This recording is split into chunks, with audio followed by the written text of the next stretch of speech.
This is Planet Music.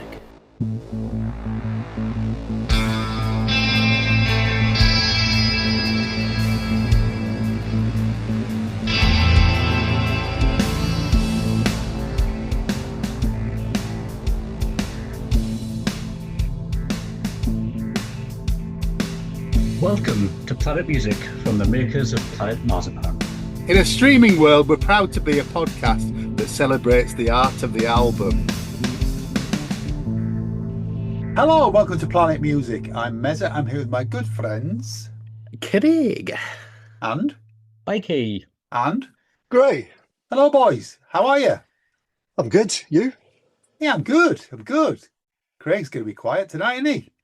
Fate the middling. Fate the middling. I think we're all progged out on you who is smirking.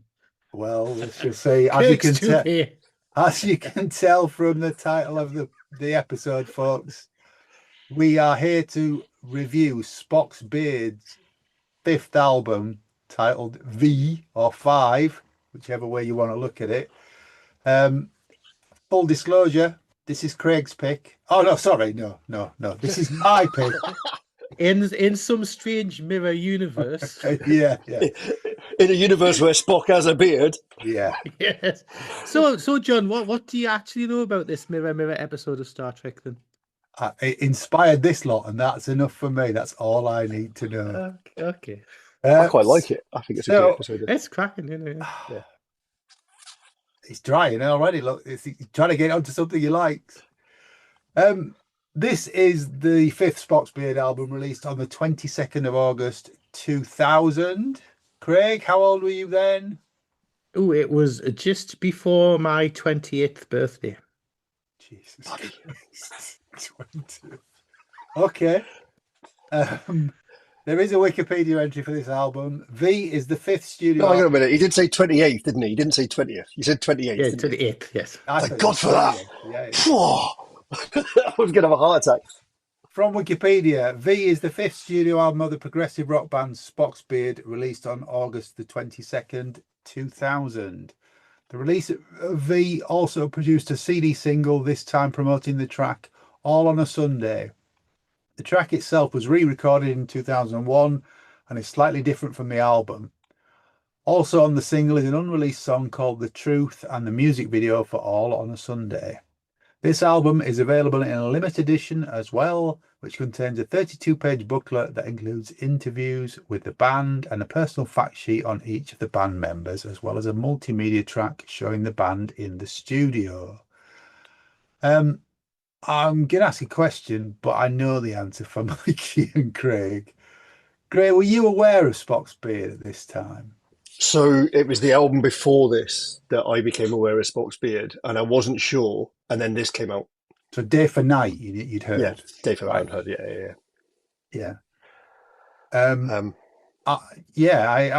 I'd seen them on Day for Night tour in Rotherham at the Classic Rock Society, and they absolutely blew me away. I mean, Classic Rock Society had a sort of a thing where you would pay a nominal amount, like £1 or £2, Yeah. and you could get CDs on loan. And if you liked them, you paid the balance of the CD, and if you didn't, you just sent it back.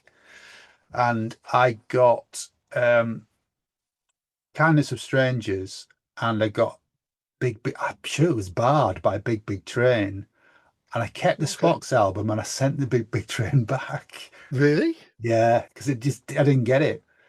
But I mean, I was absolutely blown away seeing them live. But I think, we've got friends who are into prog who love this lot, and we've got friends who really don't like this lot. I think Neil Morse divides people. You either get it or you don't get it. Yeah. And I think it's interesting. So particularly his solo stuff, very much so. It's less in your face, a lot of it. Well, I deliberately picked this because the other choice would have been Snow, which is a double for a start off, but it's also where his faith starts to come through. Yeah. There are touches of the lyrics in this that kind of indicate what's coming next, but it's not overtly religious to me, this record, and No. I don't know whether anybody else has sensed that. I don't think it's overtly. I didn't. think And I think if you know your religion, I think it's apparent. I think you right, can hear things that are talked about in it, and you go, "All right, okay." But then, Snow was a completely different kettle of fish. Snow's a brilliant record. Oh, You know, I mean, it's amazing, and I think it's really interesting because at this time, I was probably far more religious than I am now. But still, um, so it didn't really bother me. Now, I mean, we were talking earlier on today about the Neil Moore stuff, and because we've been listening to this, I've gone back to a lot of the prog I used to listen to. I still struggle with a lot of the Neil Morse band stuff, and it's purely the lyrical content. well, I don't. For some reason, I can filter it out. I have stood at a gig singing a song called Jesus Blood at the top of my voice. And I'm not religious at all, you know. But that but proves I just think- how good the music is, though. I think he's so writes good. some incredible melodies, but we'll come on to that. If you look for this album on Apple Music, it's listed as an EP because there aren't many tracks on it. There are only 6, but it's 63 minutes long, so it's not an EP by any stretch. But it's also not on Spotify and it's not on Amazon Music either. Is it not? No. Okay. So if you want to dig it out on the streamers, you're gonna have a bit of trouble. Well, Neil has from time to time put stuff on, but he has his own streaming service called Waterfall, which you kind of pay to, you pay him, but all his music is on there. So all the Spocks and everything else is on there.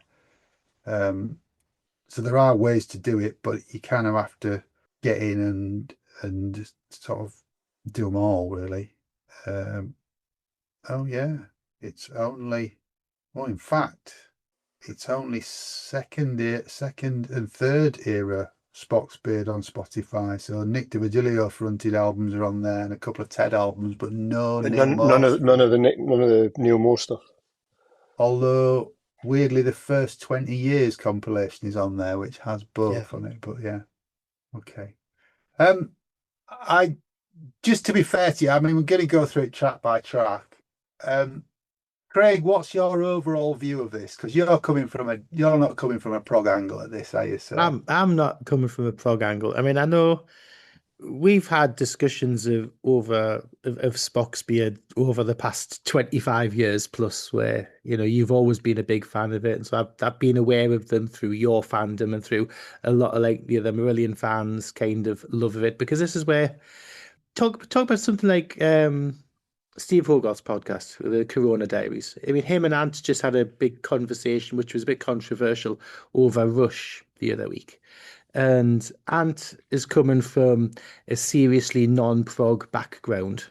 And, H is talking about his appreciation of the musicianship, but not enjoying the material. And this is almost a kind of similar kind of thing with me, where I'm not prog. I mean, No. there's some prog stuff that I enjoy, but I'm a bit more singer-songwriter. Yeah. And stuff that we on. So, you're expecting us to do the whole, it's not my kind of thing, but it's some I of think it. you will say that at some Yeah, point. yes, I'll definitely say. I'll definitely say that. But there are some really nice pieces on this. Yeah. And it's the one thing I would say is listening to it, I wasn't hugely surprised in what I was hearing. No. Okay. Well, But I'm not saying that as a bad thing. On Yeah, that. I'm not saying that as a bad thing, but it didn't hugely surprise me. Okay. And then, Mikey, you weren't aware of this until we first talked about it, were you?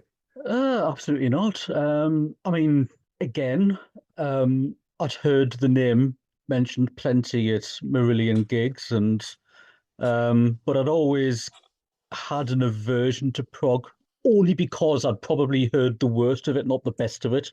And you've opened my ears to quite a bit over the last few months. Okay. Some prog adjacent stuff. Yeah. And I first listened to this album before Christmas, and I was pleasantly surprised. Again, I wasn't really shocked by a lot of it. Not shocked, surprised in the same way that Grae wasn't. But I've enjoyed more than I thought I would. Okay.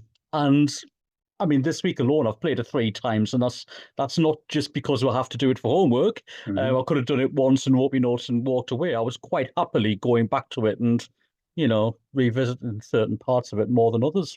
Yeah. It's definitely more accessible than I thought it would be, Okay. even given the 2 epics either side. It's more accessible than something like Transatlantic. Yeah, yeah. Really? Yeah.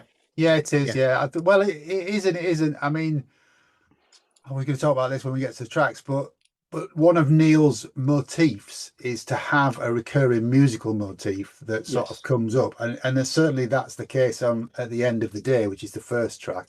Less so on the Great Nothing, which I'd never really realised today. The Great Nothing at the end, which is a 27-minute epic, is more songs bolted together. Yeah. And I think probably Craig better for that for you, but we'll come on to that. I was just going to say though, I mean, Mikie, the first time we talked about doing this was a few months ago. And did you not listen to the Archaeoptimist as well at the time and thought, actually, there's bits of that you liked? I did. But like, obviously, I wasn't really aware of Spock's Beard's history, wasn't aware about the lineup changes. And it wasn't until I re-listened to this, I was like, hang on a minute, this is a different singer. Yeah. And I actually really, really like the Archaeoptimist. I think it's a really good album. But when I started replaying V or 5, I was like, hang on, something's not quite. Then obviously asked you guys a question, had to go back and have a bit dig. I mean, I wouldn't say it's chalk and cheese. I don't think it's as seismic as Fish into Steve Hogarth territory, but it's a noticeable change. It's, I think it's fundamentally the same band, but different. I think Ted's got the current singer, Ted Leonard's got more of a sort of straight ahead rock type of voice. Harder. Yeah. Whereas Neil wrote these songs. Ted does write some of the stuff. I don't think he's done. I think the Archaeoptimist is all Rio, but we'll talk about that a bit. Okay, so that's kind of the different angles that we're coming at this album from.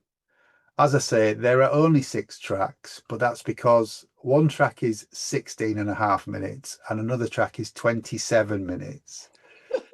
Oh, the album starts with track 1, which is At the End of the Day. It's 16 minutes, 28 seconds. And I said I wouldn't do this to him, but I'm going to do it, folks. I'm going to come to Craig first. You bastard. Yeah, so at the end of the day, it's, when I saw it was 16 minutes, I was thinking, oh, here we go. Is a nice way to ease yourself in with it. The overall thought of the song was it's quite as expected, modern prog. Yeah, modern prog. So, start off nice, moody. 5 minutes in, and this is the thing where Mikie put a post up, but it was my first thing on my notes. 5 minutes in, it goes all Queen innuendo with the acoustic guitars and bongos and all that kind of stuff. And then at the 60s keyboards that I put a note on saying that sounds like an ITC low grade TV theme for a minute. The thing I don't like about a lot of prog stuff is 5 minutes or so, 6 minutes into a 15 or 16-minute song, you've gone through so many different musical choices, musical motifs and that. And I'm like, whoa, that's what it is, Craig. That's why it's prog and not singer-songwriter. I know, but it's like, because I like a little bit more time to listen to a theme and listen to a melody, listen to whatever before it changes on. So for something like this, I would be happier if it was longer and they spent a bit more time with the musical motifs rather than chopping and changing. But this of all the songs on the album, this has a recurring musical. Oh yes, it does, yeah. And it seems to be more like power chords that it comes back to, and like a lot of like 70s DAW style keyboards. I mean, there's a lot of really nice pieces to this and some nice motifs to it. And for me, I just find it a little bit exhausting because you're going through so much music. Yeah, you've got so much music crammed into 16 minutes, and it doesn't feel like it gives it time to breathe. And I think some of the we had a conversation not that long ago about Marillion's This Strange Engine, where the transitions are a bit too stark. And Well, I, they're way I better on find, this for me. They don't oh yeah, I they're get not that, noticeable. but to me, I think they are noticeable. No. And I think by the end of it, 11 minutes in, it's like mad as a box of frogs. Some of his vocals, he's got a couple of different vocal styles, and there's one style that he does which really turns us off. And it's the vocal style he uses in different songs, but especially on All on a Sunday, which is almost like a skater dude kind of LA kind of sounding. But I actually quite enjoyed the song, so I'm not going to slag it off. Okay. Mikey, what do you think of At the End of the Day? I actually really enjoyed it. And I think I have to say as well, I don't think the transitions of this are as bad as what Greg's made out. I've definitely heard worse. Um, and it's, I think the thing I will take from Craig is I agree with his, it could have been a bit longer. I think there's certain sections could have just been given a bit more room to breathe. Having said that, I actually feel that the last section of the album, the last song, if you like, the Great 27-minute Nothing, epic, yeah. feels shorter than this does. Because To it's me, because it's because I find it songs, like it's hard. more Yeah, song based. yeah. I just think this doesn't flow quite as well, but the callbacks are better. But that's Well, that's the the callbacks aren't there as much in The Great Nothing at all. To be yeah, honest with you. but it doesn't need it. Yeah. But anyway, that's the broad strokes. I love the strings at the beginning. I think they're absolutely wonderful. Well, It's English this is horn. It starts with yeah. English horn. Is that what it is? It is. Before the strings, yeah. Yeah. Yeah, I was going to say As because opposed to a French horn. Yeah, well, which is on there, but English horn played by Kathy Ann Lloyd. well, I was going to say it gives it quite a Gaelic feel to it, which I really enjoyed. It's a I bit think it's baroque, isn't it? yeah. I think it's when it gets going, it's got quite an uplifting feeling. Um, I wouldn't say euphoric, but there's like a joyousness behind the music, if that's the right way to put it across. It's definitely uplifting anyway. And I love the fact that it's quite drum led near the start as well. And you've got changing and quite complex rhythms going on. Drum work for me was something that I honed in quite a lot through this album. I thought was really good. Nick DiVirgilio's an amazing drummer. Absolutely He's an amazing. drummer, yeah. The vocal harmonies in this track are off the charts. Kind of reminded me of early Yes. If you kind of go to the 1980 album Drama, there's a lot of sort of like late harmonies going on in that, and that kind of reminded me of that. At the 4 minutes point, you've got a really massive slowdown in tempo, and I think you've got a mellotron going on in there as well. And as Craig mentioned, the flamenco guitars come in at about the 5 minute mark. They do, yeah. That's a Mexican acoustic section, yeah. And after that, you've got the horns that come back in, which are cool as anything. Actually, no, the horns come in just before the concrete jungle section. I think that's really, really good. One of my favorite lyrics in the entire album's actually in this song, which at 9 minutes 45, it's the You've Been Schooled section, which says, there is no hand waiting that must be paid. We will leave our encores all unplayed, which I thought was really cool.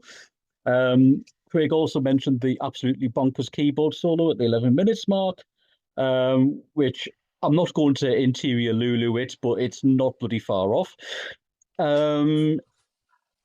There's a musical interlude though at the 13-minute mark, which I will say is absolutely awesome. It's like the entire band it's kicking harmonies, in, isn't the it? Yeah, audio yeah, thing, yeah, and the yeah. guitar is absolutely wonderful. Yeah. Really top-notch stuff. And one of the highlights for me, and it sounds really lame to say it, but it's right at the end of the song because there's a piano key flourish, and it's nothing in the grand scheme of things, but it's beautiful. It's only about 7 or 8 notes, but it is really, really nice. And after all that heavy slog prog, it's a really nice soft payoff, and I really like it. Is that the bit where he says, "And at the end of the day"? Yeah, Yeah. yeah, Yeah, It's going to be all right. yeah. it'll be all right. Yeah. Okay. Great. What do you make of it? So everything that they've said in a positive spin. Gray's got no notes, folks. I don't need notes for this. I seriously. So you talk about the flamenco guitar. You talk about. So for me, the keyboards in this are just utterly superb. And you talk about like the Mellotron type stuff, but the hard rock thing. Was the the hard Hammond? rock, The Hammond. It's a Hammond. It was going to say the hard thing is a Hammond, and it is John Lord over the back. The way it's done is early prog style, Deep Purple keyboard solos. It's really, really strong. It's really powerful, and it is utterly brilliant. Then I think it's about 10:38, 10:40, you've got that really heavily fuzz distorted guitar that comes in for the riff. Yeah. Everything. So you and I talked about this while we were doing our homework, John. I'd forgotten just how much I like old-fashioned prog because I've not listened to it for ages. I've been really kind of lax with all the new stuff coming out and all bits and bobs. I've been listening to things, and I find it hard to pay attention to the stuff that actually made me fall in love with music in the first place. And the thing I loved about prog was all the neoclassical stuff.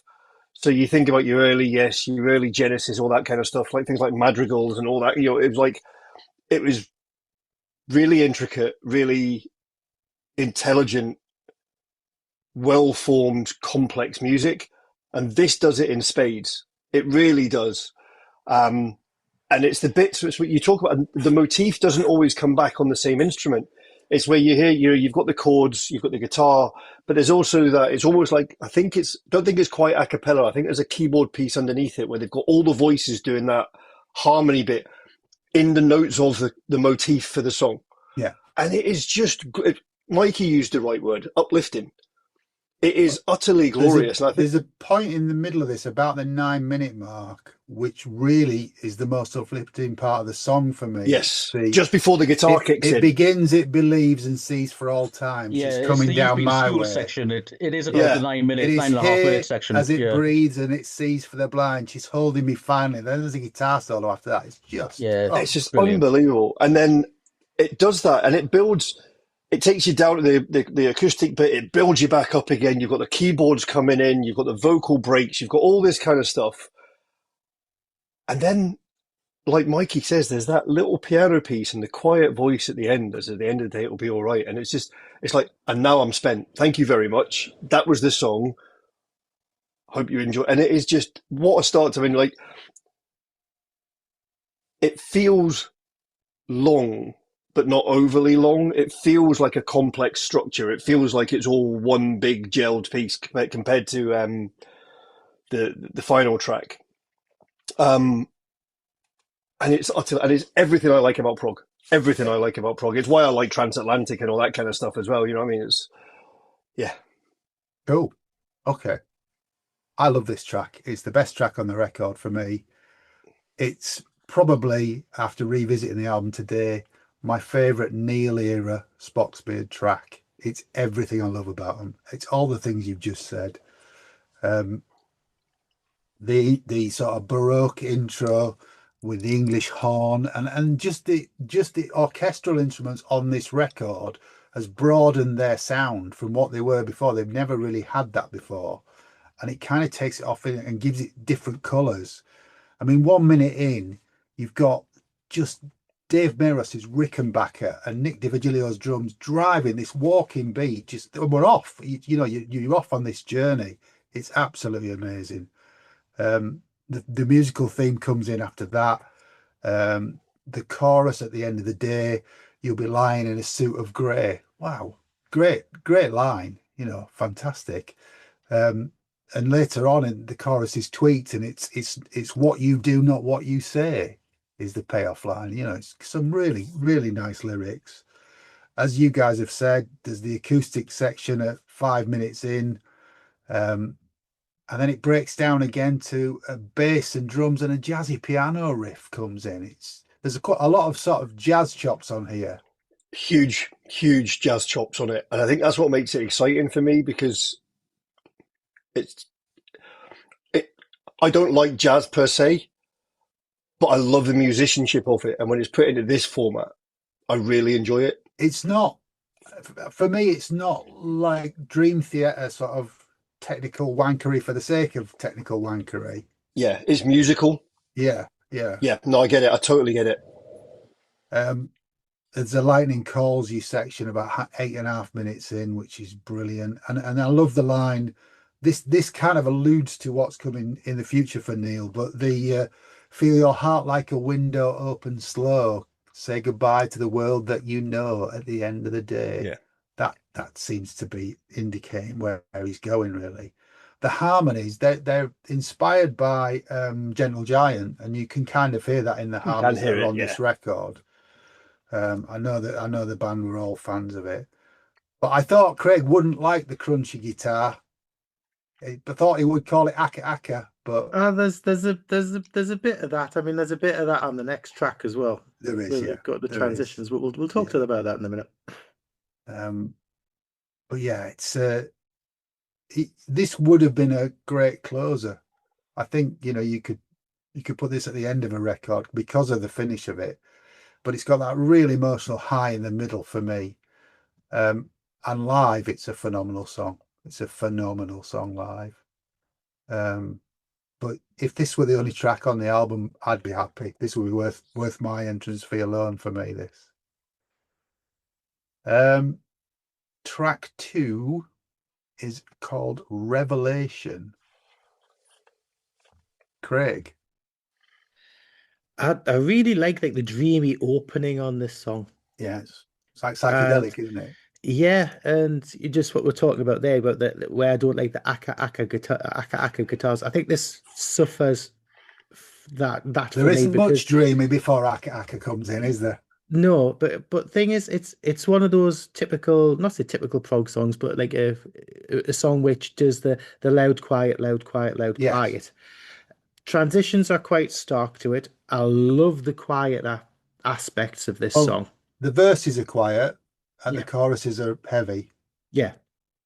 And I prefer the quieter parts to this. And I think it's not as musically interesting as the first song, but I think if they'd put a bit more in, I think this hasn't got enough in for me compared to the first song. So I think if they developed if they took some of the musical parts out of the first song and put it in the second song and just made it a bit more interesting. But yeah, I mean, I think it could have been a better track, but again, I don't dislike it. I don't dislike. I'm not, I'm far from going to crap on it, because I think what I would say I would like about this album is just something that you touched on talking about the previous track. It's not full of musical wankery just for the sake of musical wankery. I think for me, they could have taken a bit more time to develop, again, the musical themes on things. But no, I think they kept these middle tracks deliberately shorter because of the 2 long songs that bookend the album. Yeah. Okay. Mikey, what do you make of Revelation?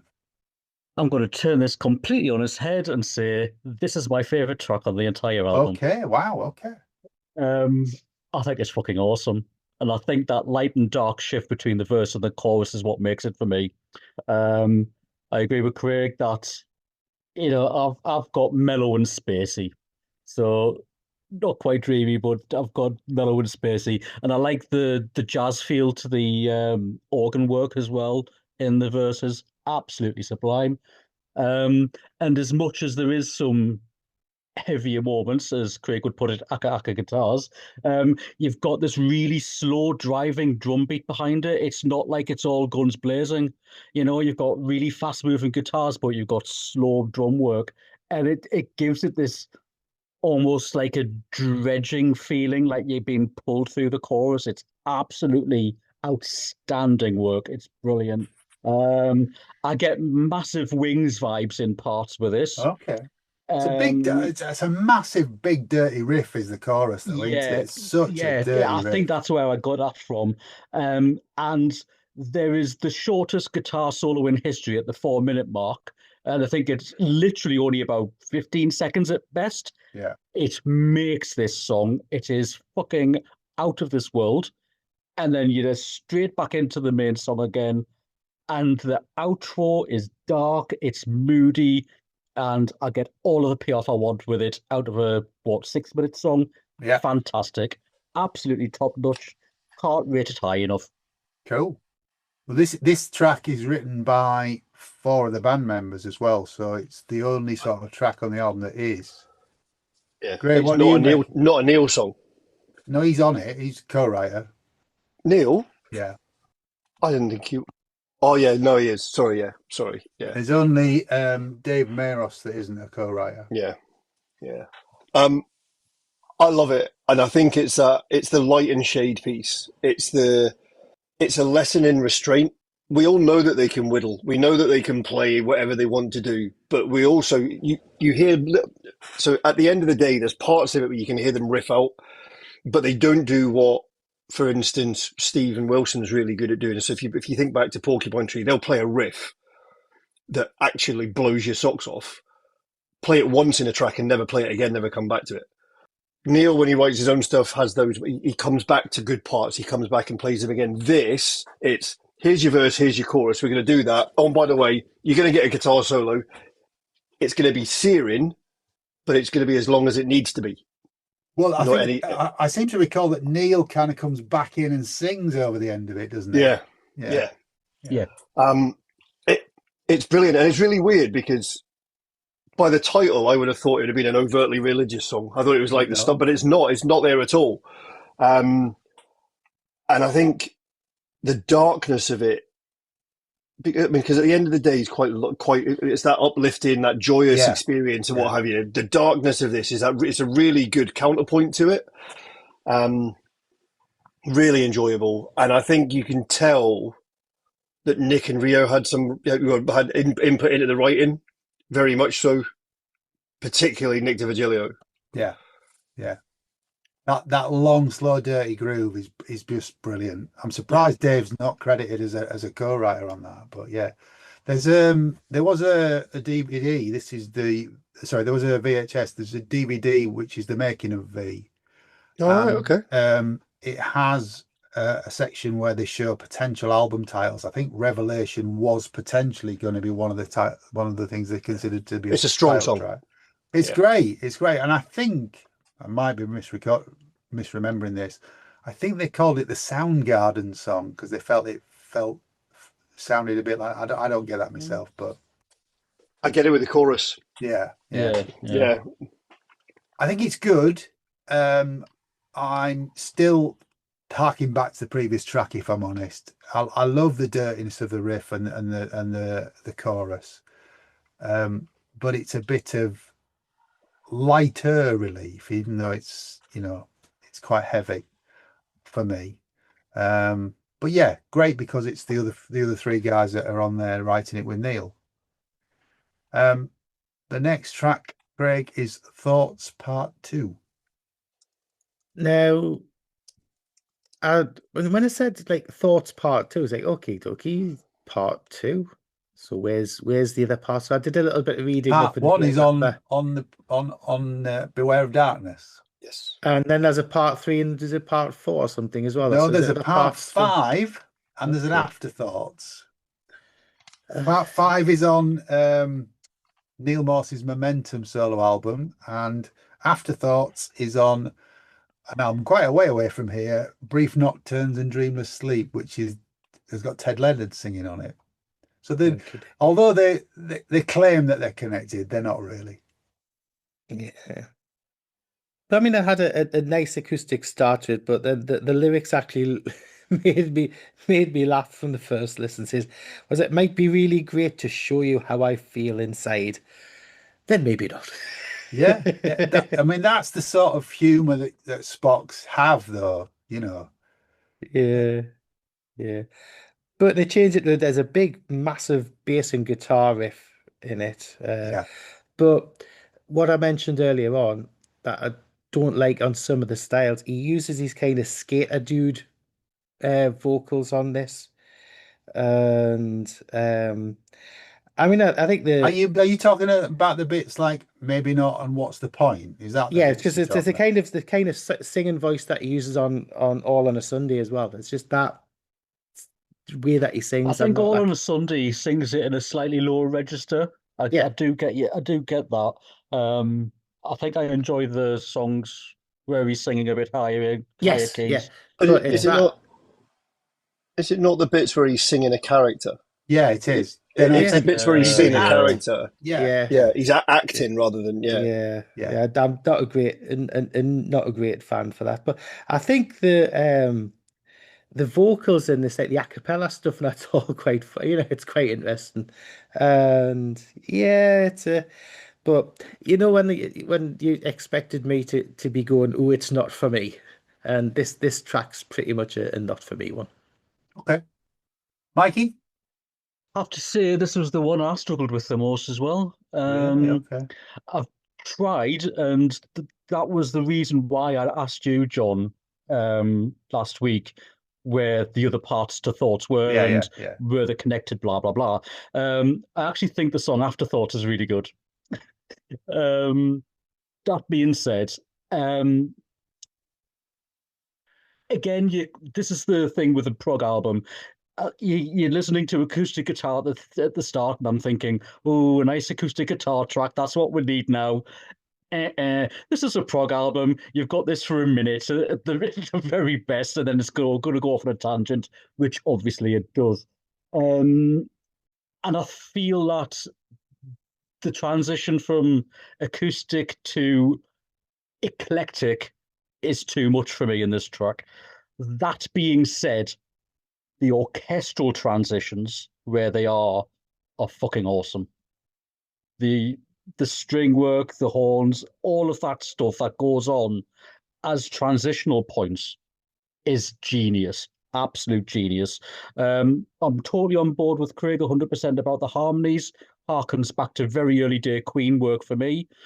And the drumming again on this track is top notch. Okay. I've got very little else to say about it because That's fine. We'll move it's on. one of the tracks I found hardest to We'll jump on, move on but then. it's not awful. I'll talk to somebody who I think likes it. Grae. This is close to being my favourite song on the album. It is everything that they've said that they're not sure about. I absolutely fucking love. Yeah. The interplay between the guitars and the keyboard is stunning. The counterpoint on the vocal, where they do the vocal breaks and they do like the a cappella stuff, and you've got one, and they're singing around each other with those harmonies and stuff. Yeah. And then, was it 1 minute 40? Is it the second verse where they finish with that really kind of atonal? They all split to a note that's completely unrelated to what everybody else is. Just that one thing, and then they go back in again, and it's like, how do you write that stuff? I mean, how do you write that stuff? I don't know. It's so complex, isn't it? And then you've got, we're talking about, they don't do the, I mean, Rose calls it musical wanking. Craig and I have talked about like the wankery and what have you. There's loads of soloing in here, and there's guitars playing off keyboard, but it's not the bass wig out where Dave Miros goes off. It's brilliant. It's not superfluous. I think. Well, no, I think that's getting into that area for me. It's close. Not because I love it's such an off the wall song. The whole thing, I thought I'd come to you and say all the things I had on my mind. I thought it might be really great to show you how I feel inside. Then I think maybe not. Maybe not. Bang. Ooh, and I think, but it's also for This is condensed prog. This is distilled prog because Yeah. it's. I mean, how long is it? What, 4.5 minutes, 5 minutes, and yet 4.5, you've yeah, still yeah. and yet you've still got the vocal breaks, the instrumental breaks, the wig outs. You've got all the bits and bobs. But I think the reason it works so well is it's not a 7-minute keyboard solo over a guitar riff that changes twice. It is. You've got the guitar solo, you've got the keyboard wig out, you've got the bass playing, but it's all done in 4.5 minutes. Yeah. It's brilliant, utterly brilliant. It's mad as a box of frogs, but I utterly think, brilliant. but it's a complex song, but it's actually quite a meaningful lyric about insecurity, isn't it? And it's a banger. It's a bop along song as well. It's like although it's really complex, you can groove to it. Yeah. You know, I love you so much. I want to tell you what I think, but maybe I don't want to tell you what I think, because if you knew what was going on in this, you'd be running a mile. You know, it's basically the point of the song, isn't it? Yeah. Again, this is typical Spock's. This is their quirkiness coming through. This is their multi-layered vocals. In such a short song, as Grae says, this is brilliant. Really, really good. I can't find anything else to say. I mean, for all the reasons that Mikie and Craig struggle with this, they're all the reasons I love it.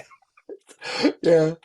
We've just been contrary for the sake of it. No, but that's the point of this podcast, is that we've all got these different things that appeal to us, haven't we? You know, Yeah. We all have different boats that get floated. we do. It's not a Kathleen Edwards track, is it? Oh no. Anyway, on to the hit single. Not All on a Sunday. Craig. Yeah, I wish I loved this, but I don't. The vocal style really puts us off it. I'm not that keen on the keyboards of it, but I think as a song, it's a good pop prog song. The video's entertaining and everything like that. It's all. It is a very, very accessible track, so I can understand why it was picked for a single. But it doesn't really fit that well on the album as a piece. I think it stands out a bit differently, but it's okay. Okay, Mikie. Yeah, I think Marillion did something very similar around about the same year, actually, because there was that Between You and Me Map of the World thing going on, and I think it's very much a prog element trying to just reach out and dip the toes into other territories, and why the hell not? But I think they do this really well. I was playing this before, and somebody who was in the same room as me said it sounds like an American version of the Wonder Stuff. Yeah, can hear that. Yeah. I personally love the organ work on this. It's very Procol Harum to me, who I think are fucking awesome anyway. The vocal effects at the start, I think, show you that this isn't just a straightforward pop song. You know, it's obviously got quite strong prog leanings without it getting too commercialized, if that makes sense.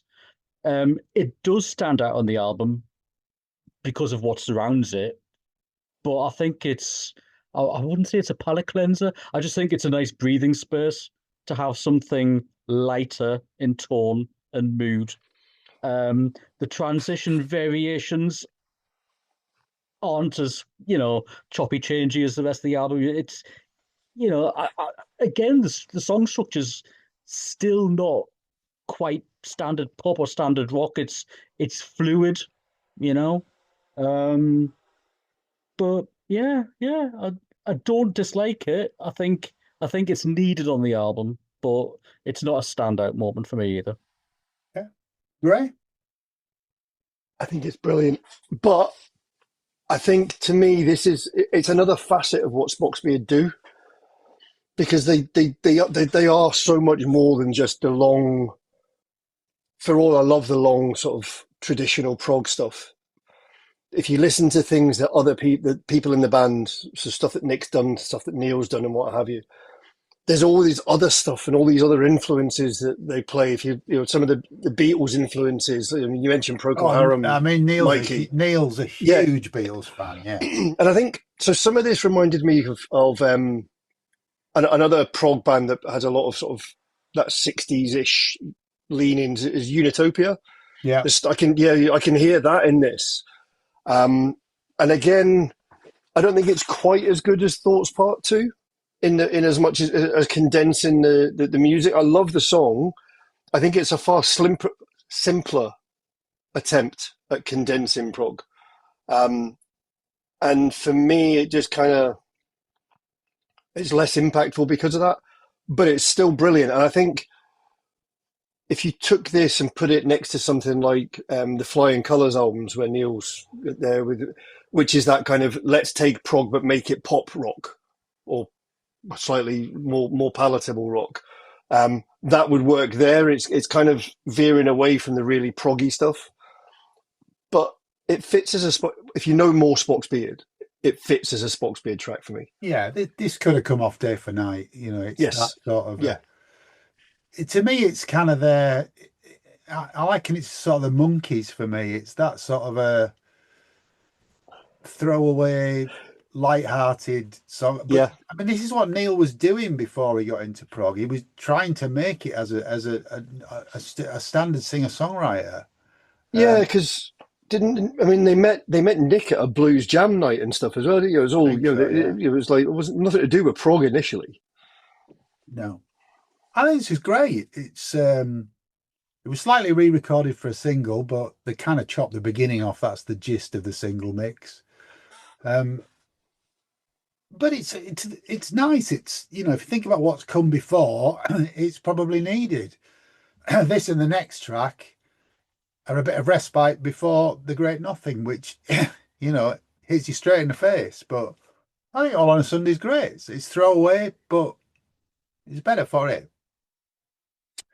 The penultimate track, Craig, is Goodbye to Yesterday. There is again, like as a couple of the tracks, it's got a lovely acoustic opening, and it almost, to me, the beginning has a bit of a Porcupine Tree Stephen Wilson vibe to it. So obviously this is when Porcupine Tree were pretty much in the Light Bulb Sun Stupid Dream kind of time period, weren't they? Yeah. Anyway, so I was listening to it, you know, thinking, okay, it sounds absolutely gorgeous to begin with. So we're getting a minute and a bit in. So, you know, we're due a transition, we're due a change. And I was prepping myself, and it just stayed gorgeous. I was like, ooh, It's a ballad. yeah. I was like, ooh, I like this. I really like this. I was waiting for some like ridiculous like prog chord or something like that to happen. It didn't. It's just lovely. The musicianship, the vibe, everything. It's a beautiful song. They say definitely more like a traditional track, right? Say like that. But I think it's absolutely lovely, gorgeous, and you know, me being a boring old fart, it's my favorite song on the album. Hey, nothing wrong with that. It's a beautiful song, yeah. It's Mikey. gorgeous. Well, I'm going to be a boring old fart too and say this is my second favorite track on the album. Okay.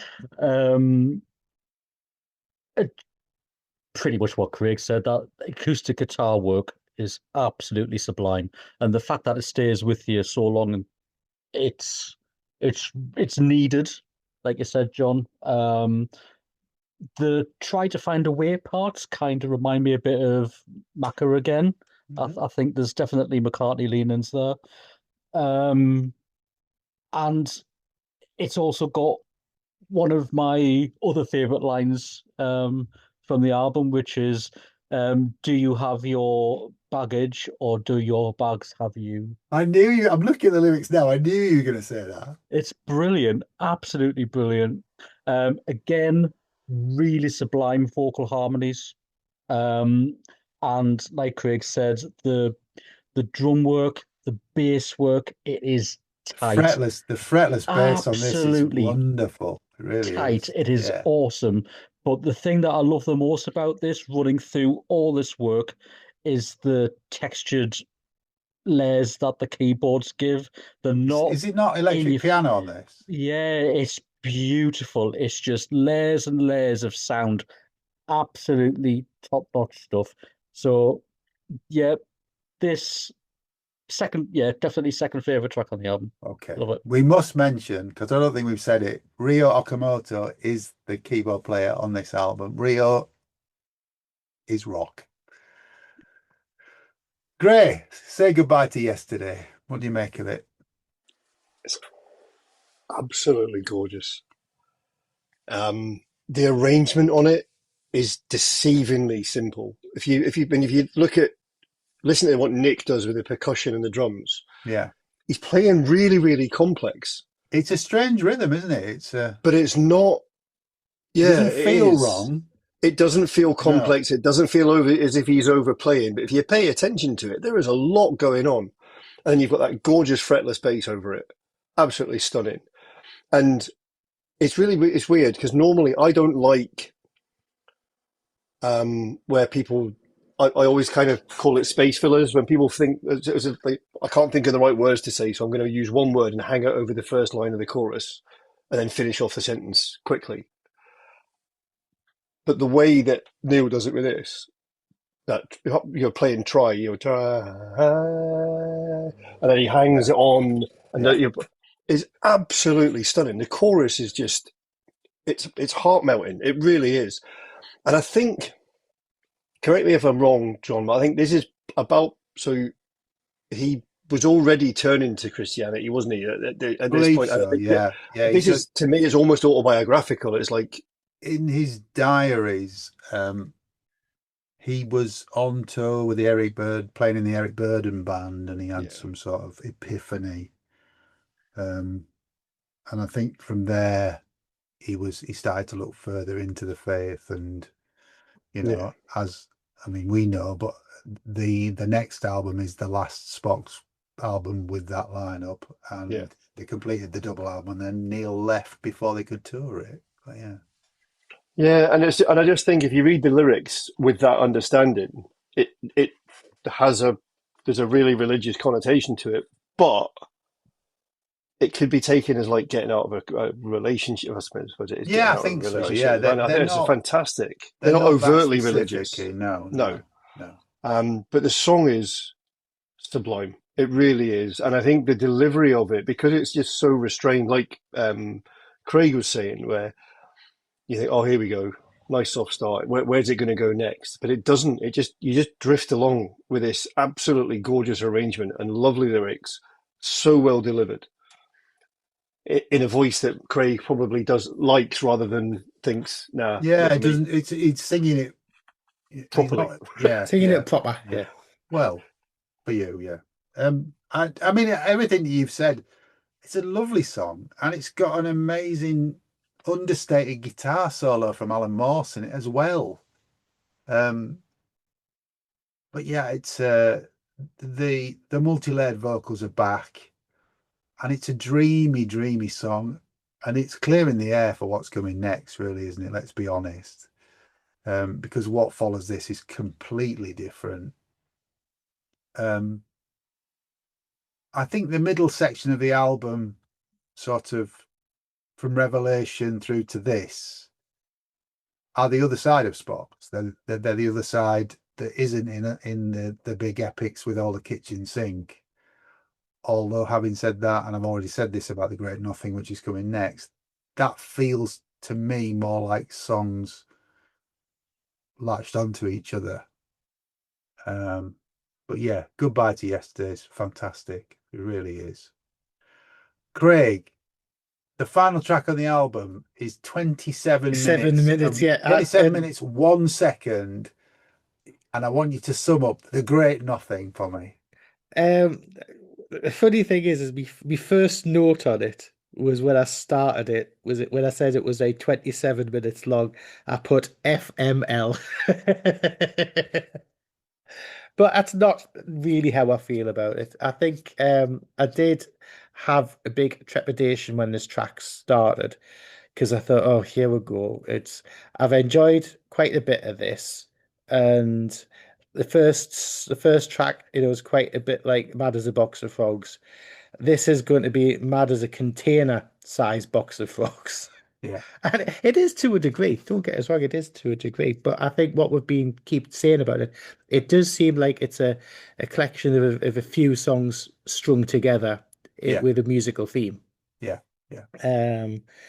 Because like most of the songs, it starts with a lovely acoustic bit, goes Well, it into like doesn't. bass No, with it doesn't. It starts with oh yeah, what's this? Monk style chant harmony into again nice acoustic guitar. I was gonna So, say, yeah. The first thing you hear is just oh yeah. It's like, oh yeah, bass with rocky guitar chords, synth strings into a 70s keyboard riff, nice vocals and turns into a good rock prog standard. And you're not even 8 minutes in. A big change again. And what I'm going to mention, which Mikey's probably I would imagine made a note of, the Mark Kelly style of interior Lulu keyboard crazy bit, which is about 10 minutes or so in. It lasts a bit longer than that. Well, there are actually 6 yeah. sections to this song, and Yeah. they're indicated in the lyric book as well. So the Yeah. intro is From Nowhere. Yeah. And it is interesting throughout because you've got these motifs, you've got this stuff going, you've even got a bit of a keyboard v guitar battle about 13 minutes in. And, the last 10 minutes has got there's quite a lot of Mark Kelly style widdly widdly 80s keyboards throughout later on. And I enjoyed it, but I was exhausted by it. You will be, yeah. No, it's quite a long record, and it's a long track to finish it. Yeah, it's a long track, and it takes it's something that you can't really digest on a couple of listens, because it's got so much going on, and I think as opposed to the first track, this track does let the motifs breathe a bit more. Okay. But yeah, I think as an album ender, it's epic. Is it something that I'm going to revisit a lot? I don't know. Some of the songs definitely, but investing a lot of time in some hardcore stuff like this, I think I'll need a couple of drinks beforehand. Yeah, but Mikey. I think overall I've enjoyed it. Cool. Thank you for listening to it, Mikey. Right. Here we go. We'll get comfy. Section 1, From Nowhere. Totally agree with Craig. You've got that foreboding cinematic instrumental opener, goes into really intricate acoustic guitar. I love the fact that the track builds with each member of the band being introduced, and you get them to hear what they're bringing into the song, which takes you to One Note, which is a much quieter passage after that big bombastic entrance, which is mostly piano work, but it's got wonderful, I think it's fretless bass again, just going got on. That, like funky break in the middle of it, around about the 8-minute mark, hasn't it? Yeah. One note timeless, brilliant. And it all gets a bit. What's the third part called? Come Up. The third part is Come Up Breathing. Come Up Breathing. That was where I wrote Simon and Garfunkel. And that wasn't to detriment, because I thought it was lovely. It's a nice guitar-led piece. And as Craig says, you've got a massive change at about the 7.5-minute mark with an absolutely rip-roaring guitar solo. And then at 8 minutes, I don't know if you can remember a children's program called Bertha, where there was this big machine that made things. Yeah, well, she's got a part at the 8-minute mark, because you've got all these blips and blops kind of going on in the background. It sounds like that's that funky riff that I was talking about, with that going over the top. It sounds like some sort of mad scientist laboratory and going on in the background. But anyway, absolutely bonkers. Bass work and keyboard solo kind of battle thing going on. And then again, the rest of the band join in. Absolutely brilliant. Part 4, Submerged. It's got a massive slowdown in tempo compared to the previous track. Wonderful strings and piano work. And then again, boom, we're off again. Now, I've read a little bit, and it's probably just come from Wikipedia about what this track's about, which I'm sure you'll go into a little bit. But what I will throw in here, Only got my is that- take on it, but go on. yeah, I've got a funny feeling that there's a leaning towards this could be about Kevin Gilbert. And it was only I the think bit it's where a he similar, says, it's a similar sort of subject to Shaming of the True. right, which I've never heard. You have? I haven't. Have you not? Oh. No. It's about the struggles of a musician. Yeah, that's what I was getting Yeah, from it. yeah. It was the line that said, "I worked with him closely. It must have been 10 years ago." And I Yeah. thought, because isn't one of the guys on the Shaming Nick album? DiVirgilio, the drummer, Right, was yeah. part of Kevin's band. I mean, they're all, we haven't really touched upon it, but this album was made at Lawnmower and Gardening Supplies recording studio, which is Rich Mauser's studio, and Rich recorded Kevin's stuff, so they're all from the same sort of musical orbit. And Nick finished Shaming of the True. Yeah, Shaming of the True yes, wasn't yes. finished when Kevin died, and Nick kind of put the band back together and finished it off. Got you. Sorry, I interrupted. No, absolutely fine. No, it's good to know. So part 5, Missed Your Calling. I think that's the best bit of the entire track for me. It could have worked as its own standalone piece in my book. I think it's got McCartney, Billy Joel, Supertramp kind of weird mix thing going on. Absolutely brilliant. It's again absolutely sublime guitar work. There's a drumming instrumental break, which is absolutely brilliant. And then you've got this really quiet outro before you get into part 6, which is The Great Nothing. And that kind of harkens back to part 2, which was one note, lyrically anyway. Yeah. And again, all of the band members are just given a chance to breathe. They're all giving it 100%. And the vocal delivery at the end, very anthemic, I would say. But like the last few minutes, the guitar work is absolutely mind-blown. It's atmospheric. It's to say this was recorded 26 years ago it's just it doesn't sound 26-year-old to me at all. No. I mean, I agree that you can definitely tell the sections of this song more than what you can see in the first track of the album. But that doesn't mean to say that any of the transitions are rubbish, because they're not. It still flows beautifully. Yeah. And like I say, better part of 30 minutes just flies by for me, more so than what it did for the first track. I think this is brilliant. I think it's absolutely epic, top-notch stuff. Cool. Great. Sorry to ramble on. No. It's great. It's great. It's a long track, and you've really sort of delved into it. Great. So I could have seen this because this was a Neil composition, wasn't it? Yeah, I think so. Yeah. So I could have seen this on the previous year's Sympty as a transatlantic track. Yeah. Do you know what I mean? It sounds like oh god, what there's a 4-part song on his first solo album. I'm just reaching around. Just keep talking. Yeah, I love it. I think the thing that Mikie brought out about everybody gets to introduce themselves, that part where you've got the sort of the sample keyboard Gregorian chant, angry monk, whatever you want to call it, at the start, that then goes into the acoustic.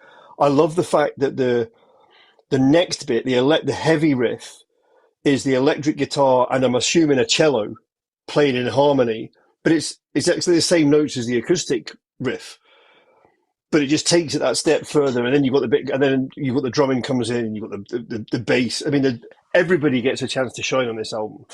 The sections are amazing. There was a bit. Oh, what was it? Hang on, I'm gonna. Excuse me a second. It was about 9 minutes in. It was about 9 minutes in where there's an absolute wig out musically, and it's like it takes us back to that jazz influence stuff. Yeah. The hero for me on this track is Rio. It really is. But again, there's bits where I really hear the John Lord hard rock stuff, but also there's kind of, it's not quite the Procol Harum stuff, but there's that 60s psychedelic type feel with jazz. It's just the keyboards ebb and flow between all the different styles of music throughout the thing, and it. I don't think of it. I mean, you've said it's like 6 songs bolted together. It's like movements for me. It is like there are distinct elements to the song. I mean, the track. Sorry to get back to you, but the track from Neil Morse's album is called A Whole Nother Trip, and that is 4 songs put together. It's 24 minutes. Yeah, it's very similar, and that was released in the year before this in 1999. Yeah. Yeah. So you can see where he was going, and I love. For me, it's not just a musical journey, as Mikie said. It's the lyrical story about it. Yeah, the sort of the failed musician. It's the struggles of somebody who knows that they're good, but they're not quite good enough. They've not got what is it? The boy's got potential, but he's never had commercial success. There's flies in his ointment. There's stuyvescence and liquor on his breath. Yeah. Do you know what I mean? Is the way they write the story without making it feel burdensome? It doesn't feel as if they're trying to squeeze anything in or force the words in or what have you. But I also quite often find I get to the end of this and think, have I missed a section somewhere?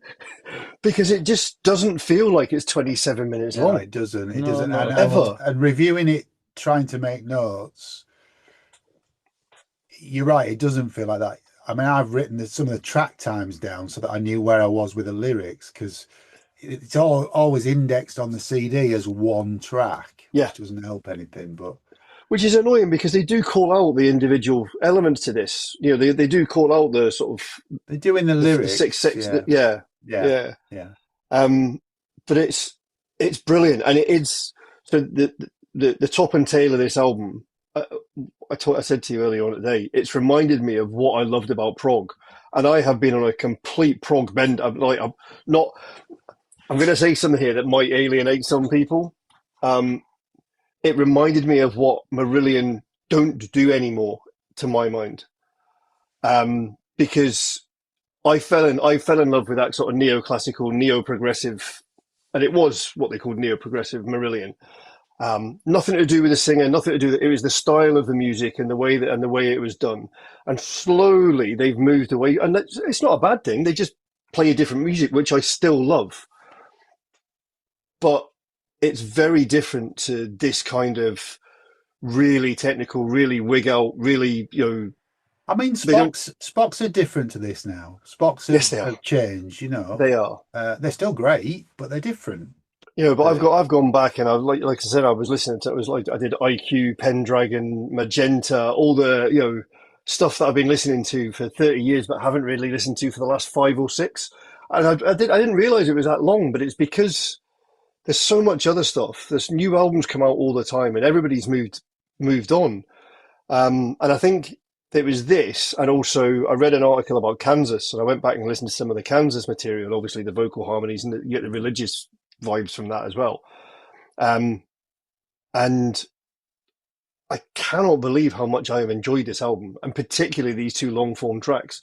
And yet 20 years ago, the long form tracks were just becoming passé to me. I was like, oh God, I'm sick of this. Just play me a song. And yet I'm right back there. Okay. Wow. Well, it's great that you feel like that way about it. You haven't really left me much to say, and it's me that picked the bloody album.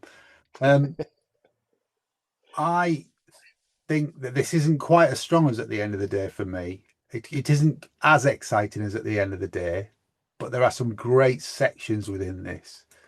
I mean, we've kind of touched upon him throughout the album, but there's lots of places in this track where Dave Merris's walking bass is driving things along. Dave and Nick are just at the back of it, driving this thing along.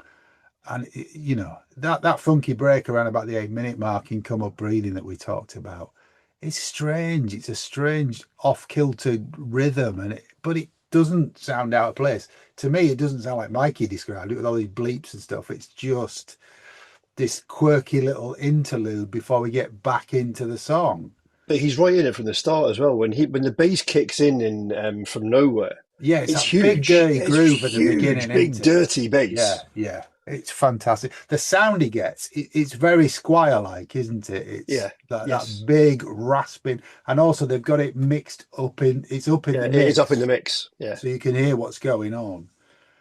You know, for me, that's probably what drew me to Spock's is the harmonies and the Squire-like bass. But then Neil's melodies, he writes incredible melodies for me. There are some on the new Neil Morse Band. I mean, he's not subtle. There's a track on the new Neil Morse Band album, Lift, called Hurt People, which is rocking. It's absolutely amazing. And then there's another track called Shame About My Shame, which is a religious track, but it's really, really uplifting. It can still do that to me, but I think this is a great record. It's probably the most accessible point for Spock's. I wouldn't advise anybody came in on Snow. No, definitely not. And I think Day for Night before this is, I don't know, a little bit left field, I think, although the Healing Colours of Sound is really good and quite accessible because there's, again, the things that Craig hates, different sections coming up one after the other. But I mean, we've had some comments on the Facebook group when we posted that we were going to talk about this album. One person in particular said that they'd been meaning to sort of delve into Spock's Beard. So I would certainly suggest that this is the album to start with. That's Paul Gulliver. Look at that, he's doing his own work. Do you want to touch upon these things now? Yeah, we can. We only posted it today, so we've only got a few comments. But do you want to do Rick Kessler's comment? It'll take his ages to read out Rick No, Kessler's comment. It won't. Morse sigh. And do you want to put my reply? Rick, you must try harder. He must, yes. Yes, he must. Yeah. Love you, Rick, but yeah. Neil Morse, you've got to do it, mate. Yeah, Lee Abraham, he says, love the band since 1999. One of the gigs of my life was theirs in London of summer in 2001. The band members all remember it too. Just a stunning night.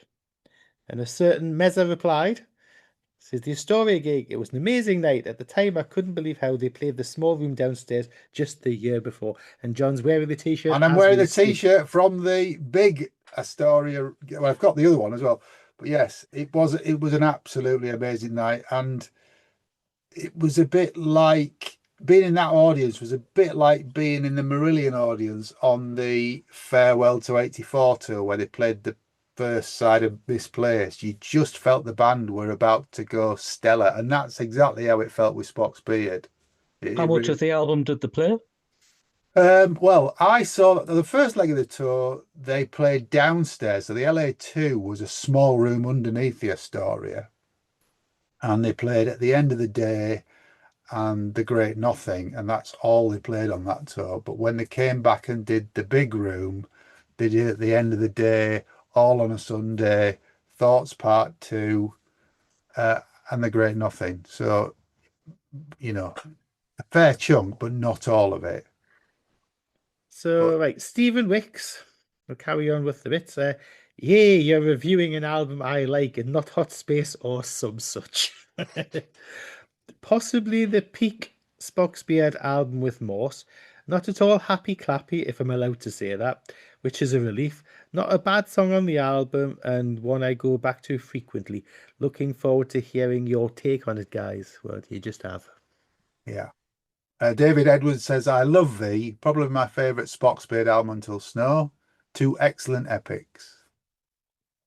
Chris Wright, yes, I did enjoy that one. Some big nods musically to Gentle Giant on the album, which I liked. Darren Newitt says, this is a really great album, sandwiched by two epic prog songs, At the End of the Day and The Great Nothing, which are just all awesome.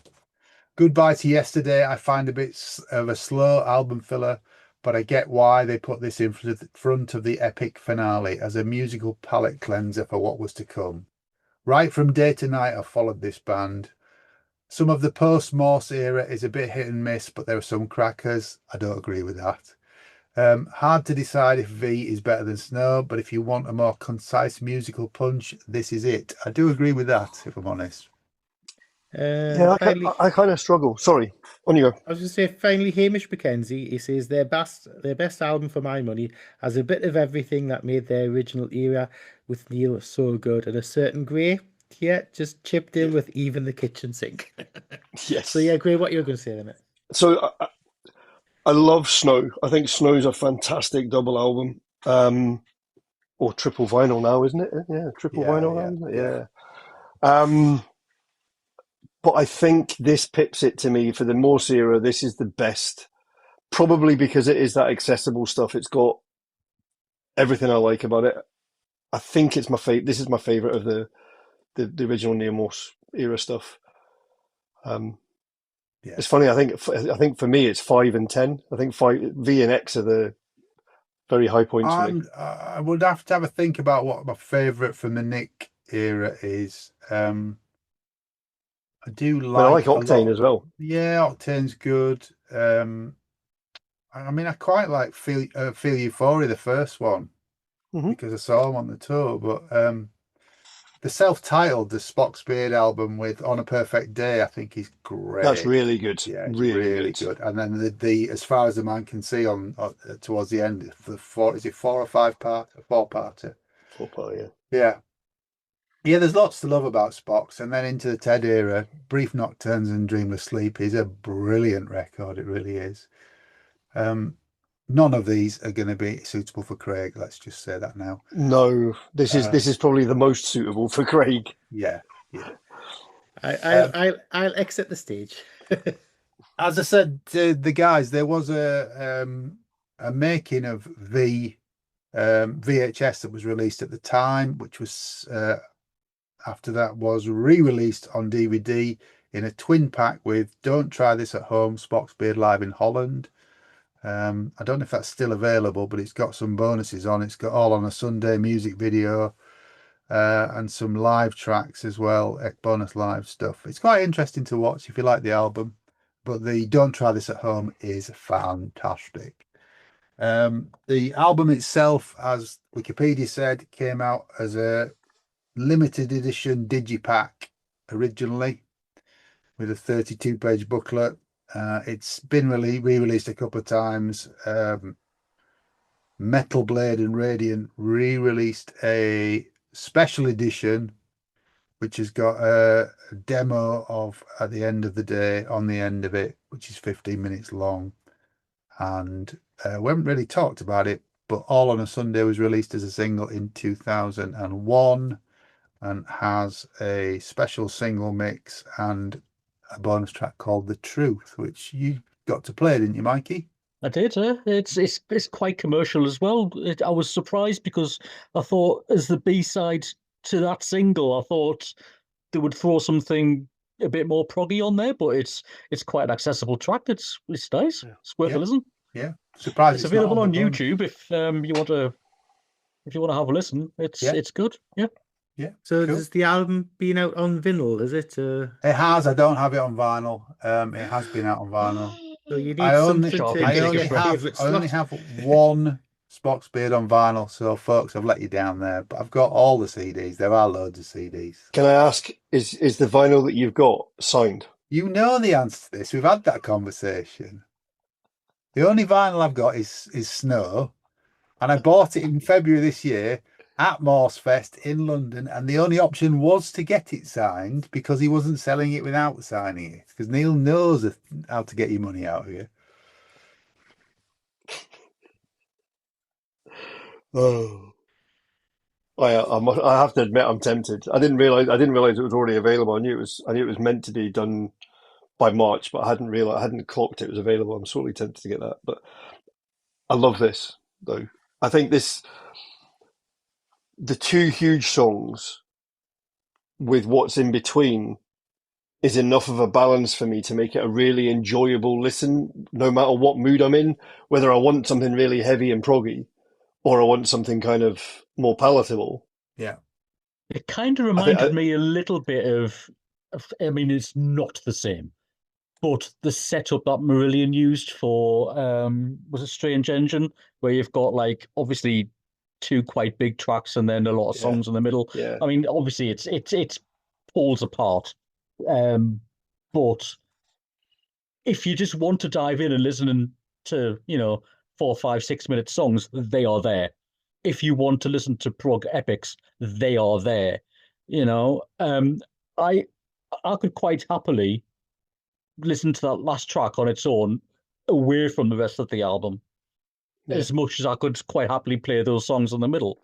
I mean, Revelation to me, I think, is absolutely out of this world amazing. Yet, on paper, I shouldn't like it.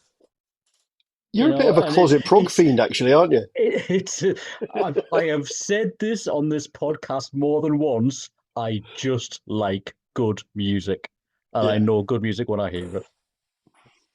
I'm just researching the vinyls that have been out. It was released on vinyl in 2014. There was a limited edition orange. It's a double vinyl, but it's on 3 sides with an etched 4th side. We don't mind etched sides. No, and then there was a black vinyl version as well. I don't think it's currently available. Don't make me do a Lunatic Soul. No, don't do that. I think you're safe, Mikey, on this one, aren't you? And on that bombshell. Yes.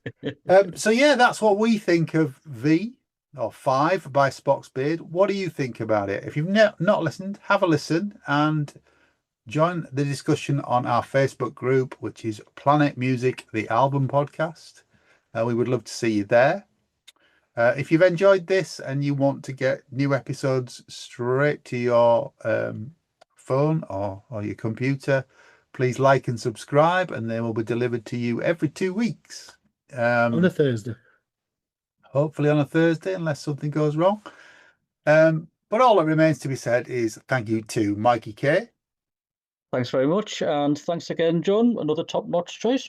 Thank you, mate. Thank you to Graham Teddy. Yeah, thanks for bringing us back to prog. It's great. That's all right, mate. And thank you, Craig Houston. Why, thank you, youngster. It's good night from me. And it's good night from him. Take care. Go on, Graham, your turn. And stay alive. Yay!